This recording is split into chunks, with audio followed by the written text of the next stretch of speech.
পয়গম্বর মূসা আলাইহিস সালাম, নবী মূসা আলাইহিস সালাম একবার আল্লাহ তাআলার সঙ্গে কথা বলার জন্য তুর পাহাড়ের দিকে রওনা হয়েছেন, রাস্তা দিয়া যাইতেছেন। পথের মধ্যে একজন ধনী মানুষ এসে পয়গম্বর মূসা আলাইহিস সালামকে বলতেছেন, ও মূসা নবী, আপনি তো আল্লাহ তাআলার সঙ্গে কথা বলার জন্য যাইতেছেন, তাহলে আমার একটি কথা রয়েছে। বলে, কি কথা?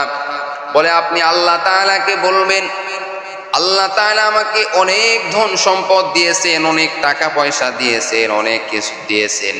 আপনি একটু আল্লাহ তাআলাকে বলবেন, আমার এই ধন সম্পদগুলি কিভাবে কমে যাবে, আমার এই ধন সম্পদগুলি কিভাবে কমে যাবে, কি কাজ করলে আমার এই ধন সম্পদ কমে যাবে। মূসা আলাইহিস সালাম বললেন, ঠিক আছে, আমি আল্লাহ তাআলার কাছে তোমার ব্যাপারে বলবো। এইবার মূসা আলাইহিস সালাম আরো সামনের দিকে চলা শুরু করলেন। প্রতিমধ্যে একজন গরিব মহিলা পয়গম্বর মূসা আলাইহিস সালামের কাছে এসে বলতেছেন, ও পয়গম্বর মূসা আলাইহিস সালাম, আপনি তো আল্লাহ তাআলার সঙ্গে কথা বলার জন্য যাইতেছেন, তাহলে আপনি একটু আমার সম্পর্কে বলবেন। আমি তো গরিব একজন মহিলা, আমার শুধুমাত্র থাকার মতো একটু জায়গা রয়েছে, ভালো তেমন খাবার খাইতে পারি না, ভালো তেমন চলাফেরা করতে পারি না, ভালো তেমন পোশাক নাই। আল্লাহ তাআলাকে একটু বলবেন যেন আমার এই সম্পদ একটু বেড়ে যায়, কি কাজ করলে আমার সম্পদ বাড়বে, আমি টাকাওয়ালা হতে পারবো, আমি সম্পদওয়ালা হতে পারবো, আমি অনেক কিছুর মালিক হতে পারবো। পয়গম্বর মূসা আলাইহিস সালাম এইবার গরিব মহিলাকে বলতেছেন, ঠিক আছে, আমি আল্লাহ তাআলার কাছে তোমার ব্যাপারে বলবো। এইবার পয়গম্বর মূসা আলাইহিস সালাম আরো সামনের দিকে চলা শুরু করলেন। চলতে চলতে দেখেন একজন পঙ্গু লোক, যার কোনো হাত নাই, যার পাও নাই, এমন অসুস্থ একটা লোক পয়গম্বর মূসা আলাইহিস সালামের কাছে এসে বলেন, ও পয়গম্বর মূসা আলাইহিস সালাম, আপনি তো আল্লাহ তাআলার সঙ্গে কথা বলার জন্য যাইতেছেন, তাহলে আমার সম্পর্কেও আল্লাহ তাআলার কাছে জিজ্ঞাসা করবেন। এই যে দেখেন আমার হাত নাই, এই যে দেখেন আমার দুইটা পা নাই, আমার চক্ষু একটা নাই, তাহলে আল্লাহ পাক রব্বুল আলামিন আমাকে কেন সৃষ্টি করলেন?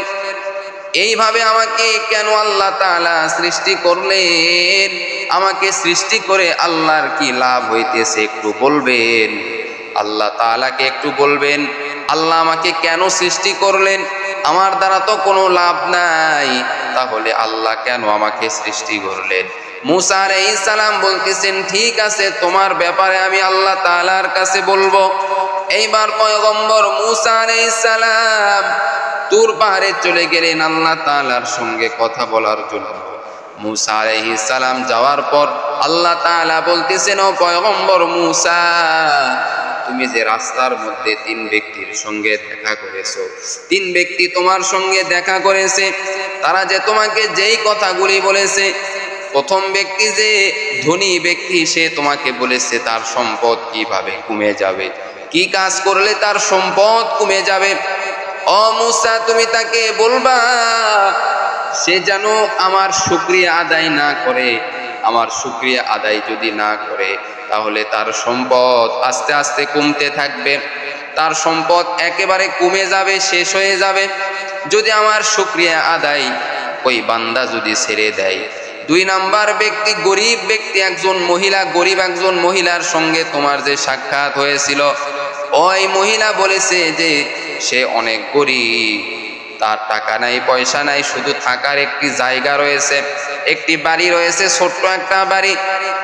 সে কিভাবে টাকার মালিক হবে, কিভাবে সম্পদের মালিক হবে, কিভাবে টাকা পয়সার মালিক হবে?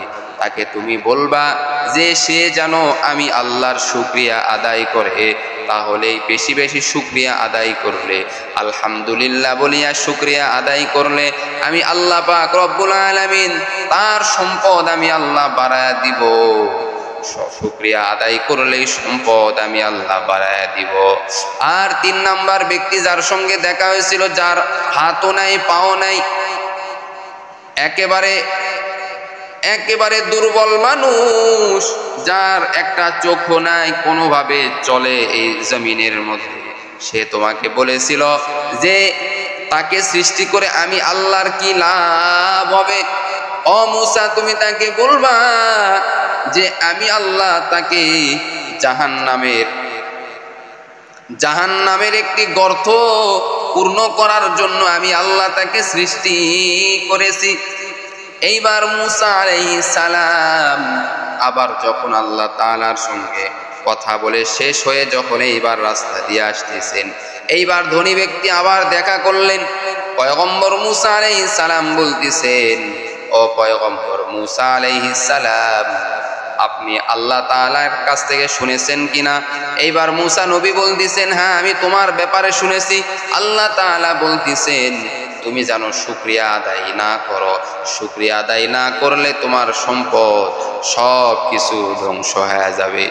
এইবার এই ধনী ব্যক্তি বলতেছেন, ও পয়গম্বর মূসা নবী, আমি অবশ্যই আল্লাহর শুকরিয়া আদায় করব, আলহামদুলিল্লাহ বলিয়া শুকরিয়া আদায় করব, জবানের দ্বারাও শুকরিয়া আদায় করব, অন্তর দ্বারাও শুকরিয়া আদায় করব, কারণ আমি আল্লাহ পাকের শুকরিয়া থেকে কখনো বিরত থাকব না। এইবার আল্লাহ তাআলা ওই বান্দার উপর খুশি হয়ে গেলেন, আরো সম্পদ বাড়ায়া দিলেন।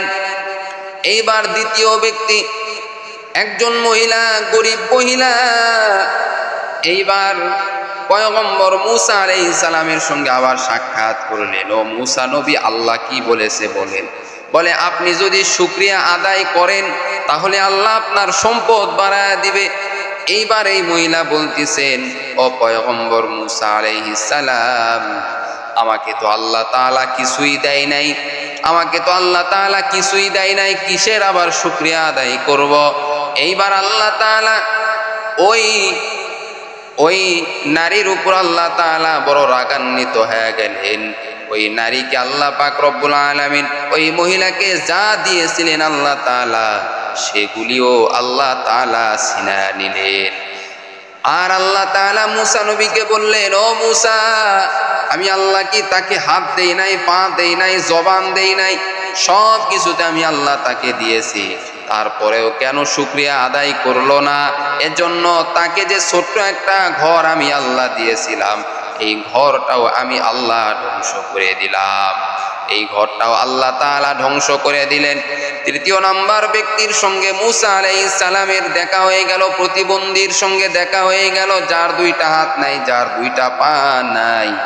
এইবার ওই ব্যক্তি বলতেছেন, ও পয়গম্বর মূসা নবী, আপনি আল্লাহ তাআলার সঙ্গে সাক্ষাৎ করে কি বলেছে আল্লাহ আমার সম্পর্কে বলেন। আল্লাহ তাআলা বলতেছেন, তোমাকে আল্লাহ পাক রব্বুল আলামিন জাহান্নামের একটা গর্ত পূরণ করার জন্য তোমাকে এই দুনিয়ার বুকে বানাইছেন। এইবার ওই ব্যক্তি শুকরিয়া আদায় করলো, আলহামদুলিল্লাহ বলিয়া শুকরিয়া আদায় করে বললেন, ও পয়গম্বর মূসা আলাইহিস সালাম, আল্লাহ তাআলা আমাকে যে দুনিয়ার বুকে জাহান্নামের একটা গর্ত পূরণ করার জন্য বানাইছে, এজন্যই আমি বড় খুশি হয়েছি। তারপরেও তো আল্লাহ পাক রব্বুল আলামিন আমার দ্বারা কোনো কাজ নিবে, এজন্য আমি বড় খুশি হয়েছি।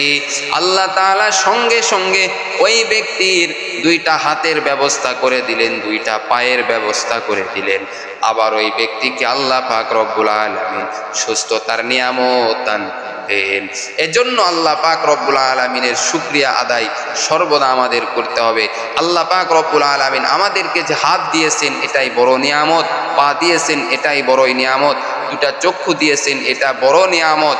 এই শুকরিয়া যদি আমরা আদায় করি, ইনশাল্লাহ আল্লাহ আমাদের উপর খুশি হবেন এবং আমাদের আল্লাহর নিয়ামত আরো বাড়ায়া দিবেন, আমাদের বিপদ আপদ আল্লাহ দূর করে দিবেন। আজকে মানুষ আমরা শুকরিয়া আদায় না করার কারণে আজকে আমরা অনেক বিপদের মধ্যে রয়েছি। আল্লাহ তাআলা আমাদের সকলকে বেশি বেশি শুকরিয়া আদায় করার তৌফিক দান করুক। সকলে বলেন আমিন।